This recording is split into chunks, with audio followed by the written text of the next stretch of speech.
वैसे तो भारत में बहुत सारे कानून महिलाओं के पक्ष में बनाए गए हैं, लेकिन बॉम्बे हाई कोर्ट ने महिलाओं का पक्ष लेते हुए हाल ही में एक फैसला सुनाया और इस जजमेंट के अंतर्गत उन्होंने कहा कि कोई भी पुरुष जब किसी महिला को छूता है तो महिला उसके इरादे को अच्छी तरह से समझती है। तो बॉम्बे हाई कोर्ट ने अभी हाल ही में एक बिजनेसमैन विकास सचदेवा की सजा को निलंबित कर दिया। विकास को 17 साल की अभिनेत्री के साथ फ्लाइट में छेड़छाड़ करने का दोषी पाया गया था और उसे स्पेशल पॉक्सो कोर्ट ने आईपीसी की धारा 354 और पॉक्सो एक्ट की धारा 8 के तहत दोषी ठहराया गया था। न्यायमूर्ति पी.के. चौहान ने सचदेवा के खिलाफ दायर की गई अपील पर सुनवाई की। उसे दोषी करार दिए जाने के बाद 3 साल की सजा भी दे दी गई थी। हालांकि स्पेशल कोर्ट ने उसी दिन जमानत देने के लिए सचदेवा की अर्जी को स्वीकार भी कर लिया था। अपील दायर करने के लिए समय देते हुए उसकी सजा को निलंबित कर दिया गया था। फिर इस फरवरी में सचदेवा ने स्पेशल कोर्ट के फैसले को चुनौती देते हुए हाई कोर्ट में अपील दायर की थी। अभिनेत्री, जो कि घटना के समय 17 साल की थी, उसने सोशल मीडिया पर इस बारे में बताया था।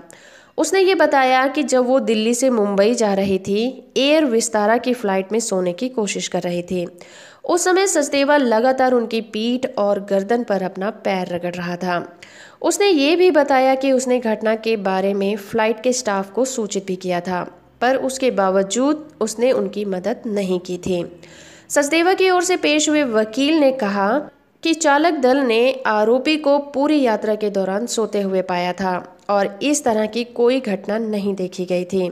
उन्होंने ये भी कहा कि 2 बिजनेस क्लास सीटों के बीच की दूरी को देखते हुए उसके क्लाइंट का पैर शिकायतकर्ता के कंधे को नहीं छू सकता था। इस बारे में न्यायमूर्ति चौहान ने कहा कि उसके झूठ बोलने का कोई कारण नहीं है और एक महिला कम बोल सकती है लेकिन समझती बहुत ज़्यादा है।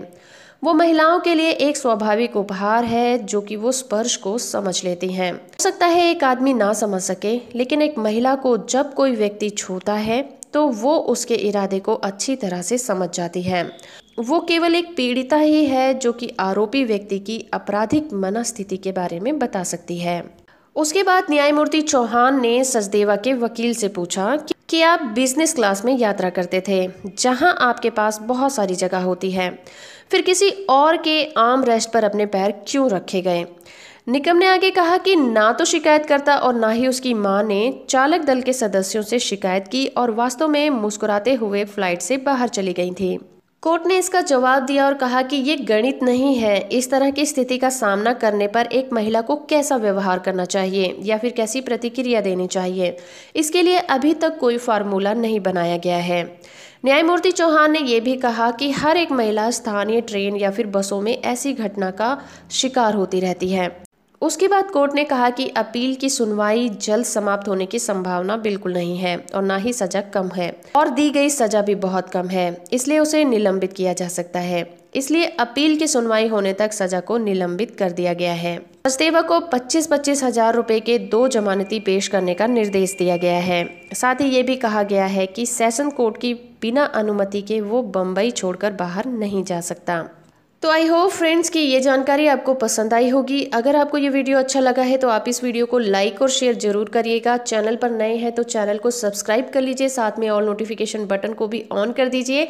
वीडियो से आखिर तक जुड़े रहने के लिए आपका बहुत बहुत धन्यवाद।